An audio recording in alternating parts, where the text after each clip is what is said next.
នេះជាវីដេអូថ្ងៃទី1ខ្ញុំទៅលេងព្រៃសហគមន៍នៅខេត្តកែបអញ្ចឹងណាព្រៃសហគមន៍ហ្នឹងនិយាយទៅស្អាតហើយនេះថ្ងៃទី1នេះអត់មានបាន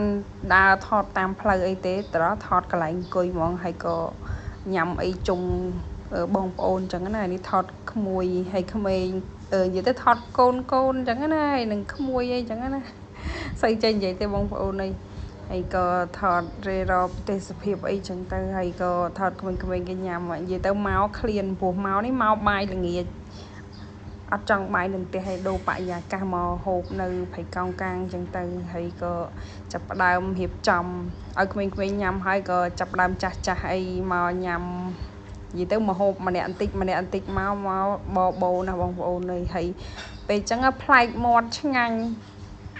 មកនៅផ្ទះហូបមិនក៏មិនសូវឆ្ងាញ់ដែរព្រោះមុខនិយាយថាហូបជុំកូនហូបអីទៅវារៀងសោះអាក្រោះហើយដល់ពេលយើងចេញដើរម្ដងទៅវារៀងឆ្ងាញ់ហើយនេះក៏ចាប់ផ្ដើមប្អូនថ្លៃអីប្តីអីគេចាប់ផ្ដើមរៀបចំចង់ស្ទូចត្រីអីតិចតួចហើយទៅនេសាទទៀតហើយស្ទូចផងបងផងហើយក្មេងៗរត់លេងហើយថ្ងៃហ្នឹងមករៀងភ្លៀងបងប្អូនអើយហើយក៏នេះចូលកាត់ថ្ងៃទី2ហើយនេះថ្ងៃទី2បានថតអីឲ្យបងប្អូនមើលនិយាយទៅគេមានកញ្ចុះមានផ្ទះអីឲ្យយើង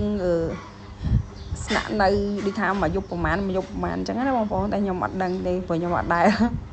តែគេងទេព្រោះកូនយើងទូចគេងអត់កើតទេហើយនេះក៏មកថតខ្លួនឯងឲ្យបងប្អូនមើលអញ្ចឹងទៅ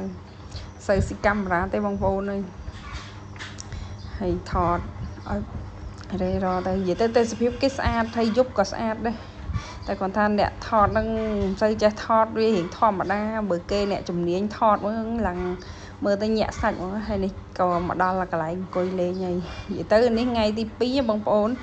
អាក្បាលវីដេអូនោះថ្ងៃទី1វារៀងមេឃអួអាប់បន្តិចបន្តួចភ្លៀងដេញបន្តិចបន្តួចវារៀងរលឹមអញ្ចឹងណាព្រោះនៅខាងសមុទ្រវាភ្លៀងតាមខ្យល់វាយទៅនេះទៅនោះអីចឹងទៅក៏រត់ចូលនេះចូលនោះបន្តិចបន្តួចទៅតែនេះថ្ងៃទី2មេឃស្លាស់ល្អអត់មានភ្លៀងអត់មានអីទេហើយក៏សបាយអីតាមនឹងចឹងទៅហើយក៏មានដាក់មងផងអីផងហើយក៏ថតខ្លួនឯងនិយាយពីក្មួយដល់កហើយគេតែមិនចេះដើរចេះអីនិយាយពីដើរផងអីផងអង្គុយហើយដល់កហើយមានណាថ្ងៃនោះនៅដល់ម៉ោង10យប់បងប្អូនអើយអាំងមឹកអាំងអីហើយរកបានក្តាមរកអីចឹងចេះអាំងហើយមឹកនេះមិនរកបានទេណាបងប្អូនទិញគេកុំច្រឡំតែបើនៅដល់យប់ជ្រៅចាក់បានបកាចាក់បានអីបងប្អូនបកាច្រើនហើយមានទូកមានអីយើងទិញស្រស់ហ្មងណាតែនេះអត់បានថតដល់យប់ទេគ្រាន់តែទិដ្ឋភាពអីរៀងពីប្រលប់ចឹងទៅអរគុណបងប្អូន